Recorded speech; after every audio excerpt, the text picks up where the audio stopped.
Welcome to SVG-TV News for Thursday, September 22nd, 2016. I am Jennifer Richardson with the details. Prime Minister Dr. Rav Gonsalves is refuting claims that the demolition works at the Chill Spot Bar and Grill and the Aqua Barbecue Station is based on spite and politics. Reading from the Town and Country Planning Act, Chapter 334 from the Laws of St. Vincent and the Grenadines, Section 3, at a media conference today, Prime Minister Gonsalves explained that the board established in the Physical Planning Unit functions under stipulated regulations. He said that although the Chill Spot owners lodged appeals, they were not approved, and this was outlined in a letter issued by the Attorney General. The Prime Minister sounded the praises of the Physical Planning Board for its fairness and mentioned that his political party, the ruling Unity Labour Party, the ULP, had been penalized for erecting billboards without the approval of the Physical Planning Board. I don't have the authority under the Planning Act. There are certain powers given to the minister, like the one in relation to the Rabuka, but had to be done on the recommendation of the Planning Board. But enforcement notices are not given by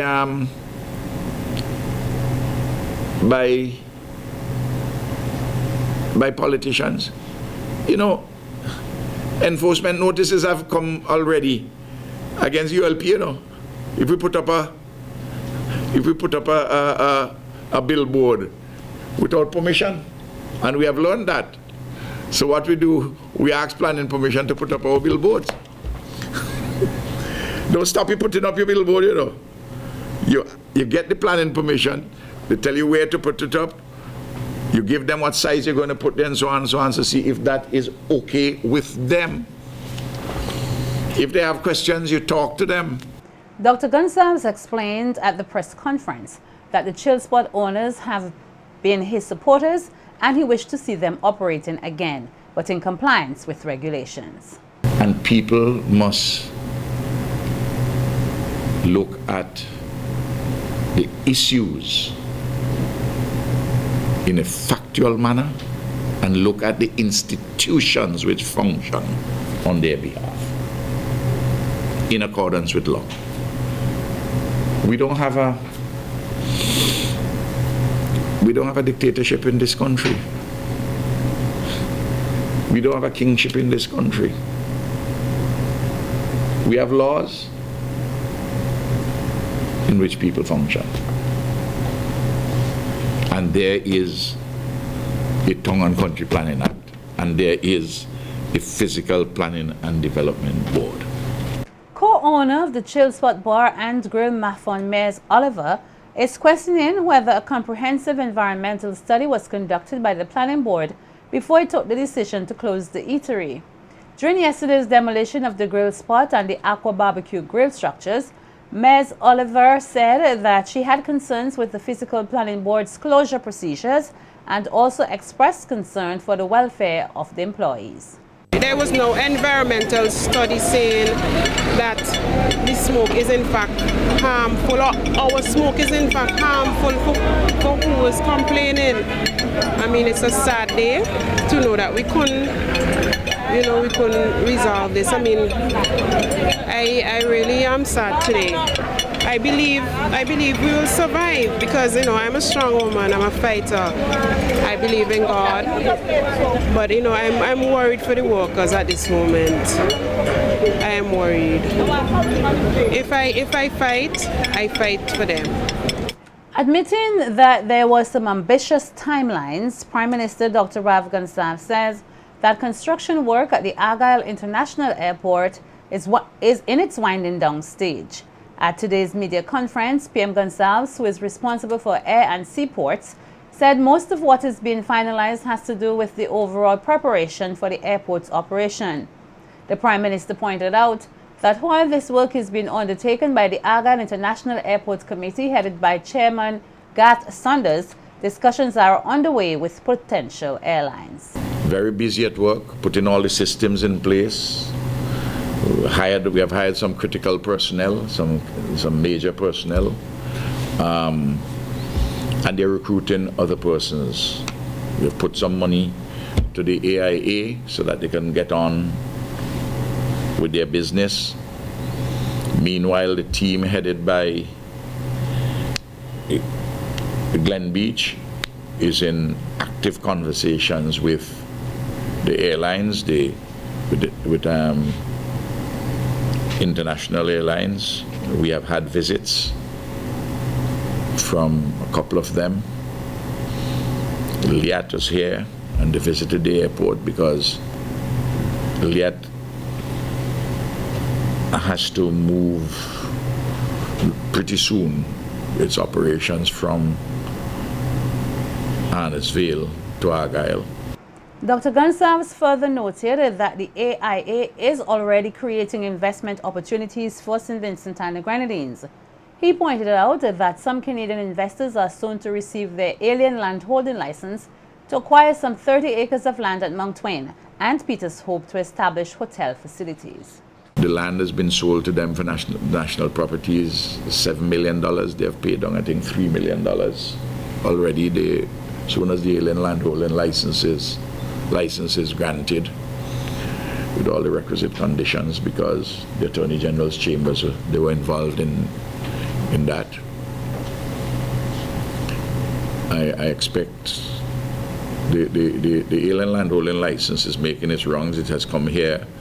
It has to go to 3 places before it comes back to us. It has to go to the Attorney General's chambers for verification. It has to go to the Chief Surveyor to make sure that the demarcation of the land is precisely what it is.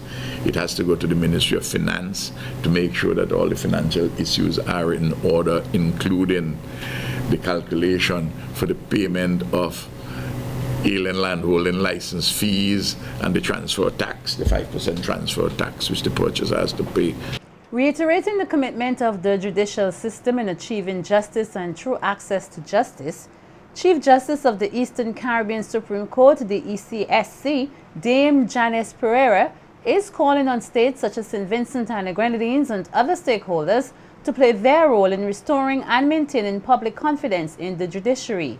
SVG-TV's Nikita Tony has more in this report. Advising legal practitioners to develop best practices aimed at bettering the judicial system, Chief Justice of the Eastern Caribbean Supreme Court, Dame Janice Pereira, is pleading with state authorities to embrace their role in ensuring equal access to justice. In her address at the special sitting of the ECSC to mark the opening of the 2016-2017 law year, Dame Pereira noted that for far too long, the judiciary has had to make do with little, while the society in which it serves holds great expectations, as they rightfully should. Settled view held by many that the judiciary is the third cousin of the state is one which must be eschewed and should be forever banished. We have only to look at other parts of the world where deliberate investment has been made in the judiciary to understand the positive effect and the redounding economic benefit flowing to those societies as a whole. True and equal access to justice is a sine qua non for peace, security, and law and order in any society. Why then, I ask, that nearly 50 years on, very little has been done in addressing the needs of the judiciary in our region? Dame Pereira pointed out that it is a state's responsibility to provide within a reasonable time adequate financial and human resources as well as proper facilities. The Halls of Justice project formulated by the court for the construction of adequate court facilities has been put forward, discussed, and regretfully is still being discussed for more than a decade.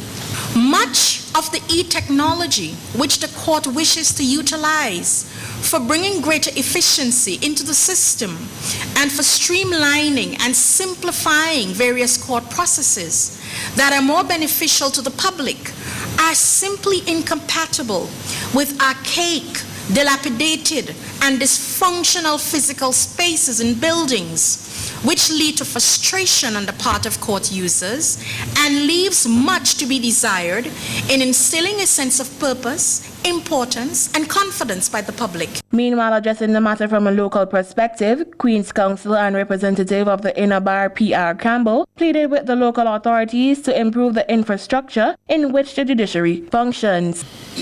I do hope that we would have a successful lawyer.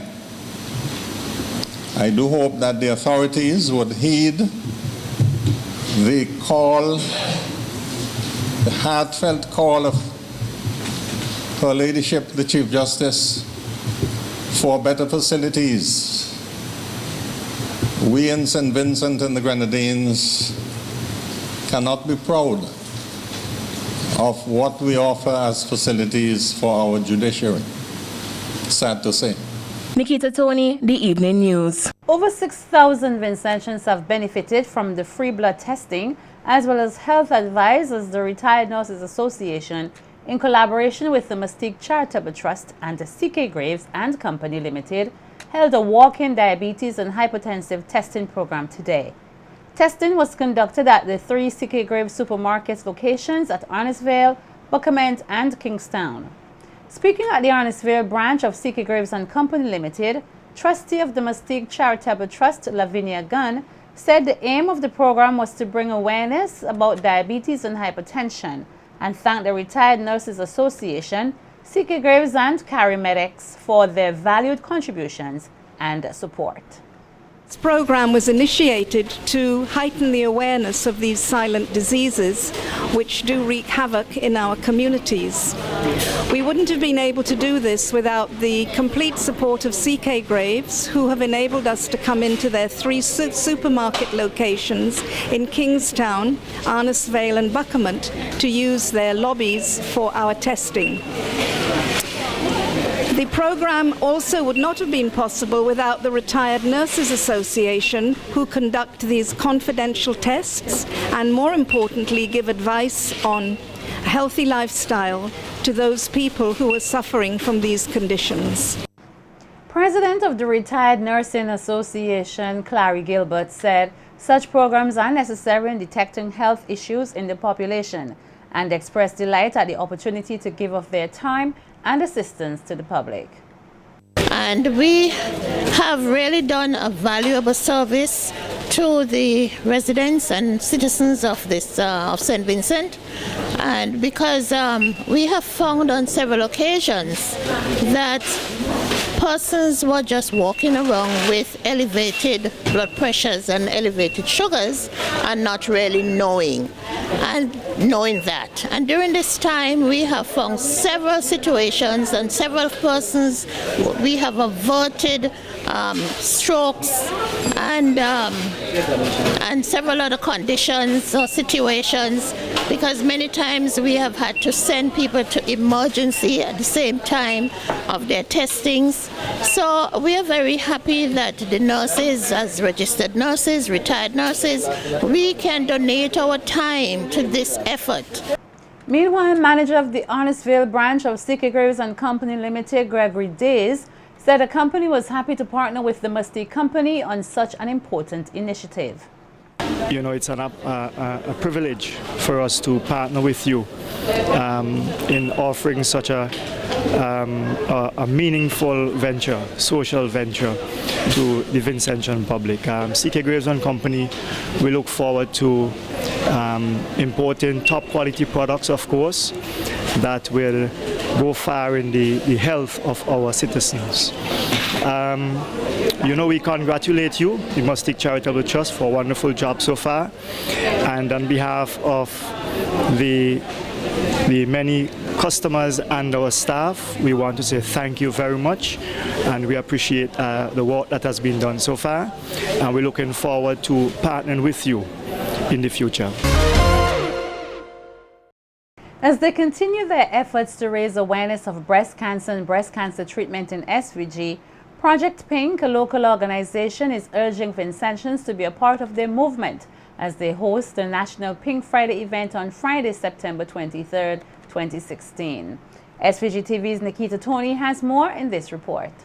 Initiated by Vincentian designer Karen De Freitas, Project Pink is a non-profit, non-governmental organization aimed at creating awareness towards cancer and cancer treatment in SVG. The organization, which hopes to tackle the issue of breast cancer for the year 2016, has assisted victims of the disease through various fundraisers. In an interview with SVG-TV earlier today, Assistant Director of Project Pink, Rima Lewis, pleaded with Vincentians to support their efforts to tackle one of the nation's leading causes of death. Treatment can reach upwards of $100,000, and that doesn't include travel, it doesn't include accommodations while the person's there.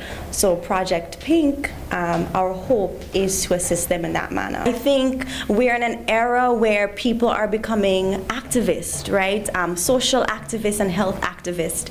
And part of the issue that we have worldwide is a lack of access to health care. And Project Pink is trying to bridge that gap. I believe that if we are true lovers of our Vincentian community, that you will get behind us. Lewis highlighted the organization's next fundraiser, dubbed Pink Friday, which will be held tomorrow, Friday, September 22nd, 2016. So Pink Friday is going to be our Day of Awareness here in St. Vincent, hosted by Project Pink. So we're asking all Vincentians to wear pink in whatever form. We know that this is just going to be an outpouring of love and support and acknowledgement for men and women who have not only died of this disease but are still battling this disease. In the evening, we're going to be meeting at French Veranda. And that's going to be an evening of fun. It's going to be an evening of celebration, a time to relax and also get involved in different ways.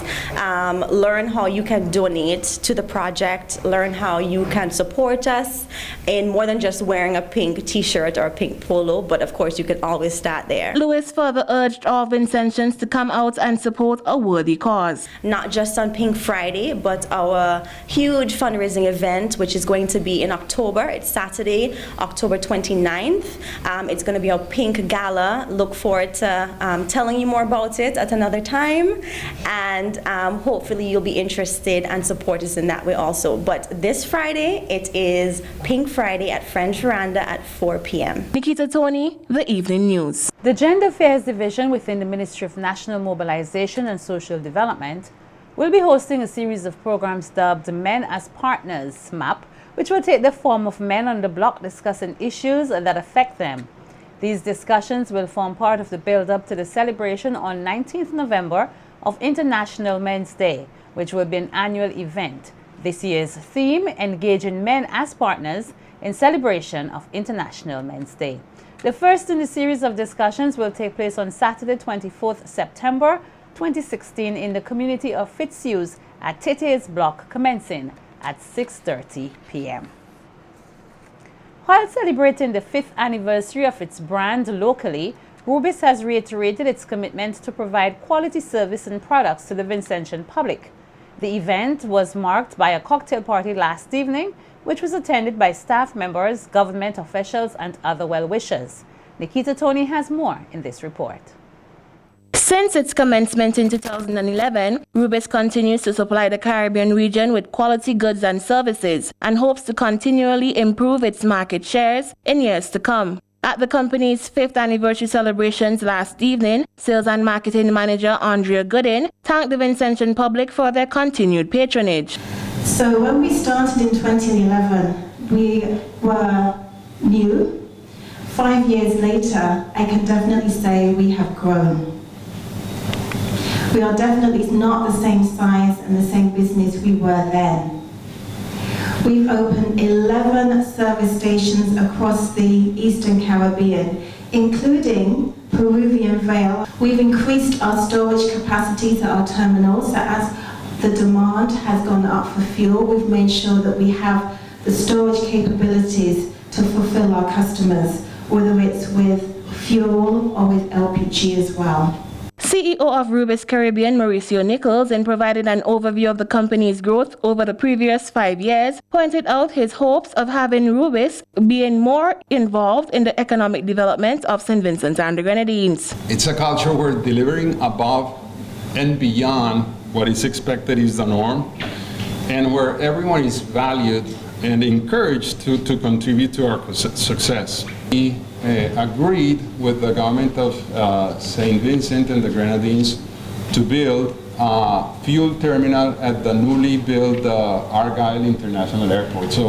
And we are very happy to be a partner of the government of St. Vincent and the Grenadines. We hope that with that investment we demonstrate our commitment to the development of the tourism industry here in St. Vincent, which is, of course, a very important initiative. So all in all, we have invested more than $6 million in St. Vincent in this short period of 5 years. Commending the work of the organization over the years, Prime Minister Dr. Ralph Gonsalves described Rubus as a significant player in the local fuel market. It doesn't matter how much you repeat it. Some people still have it in their head. Or what Ralph wants to do is to have Petrocarib take over the market in every single area and be dominant in every single area. No, I look like I'm stupid. I want to have energy security. I don't want one supplier. So if one supplier, even one as close to us as Venezuela, gives us a little problem, there are other suppliers.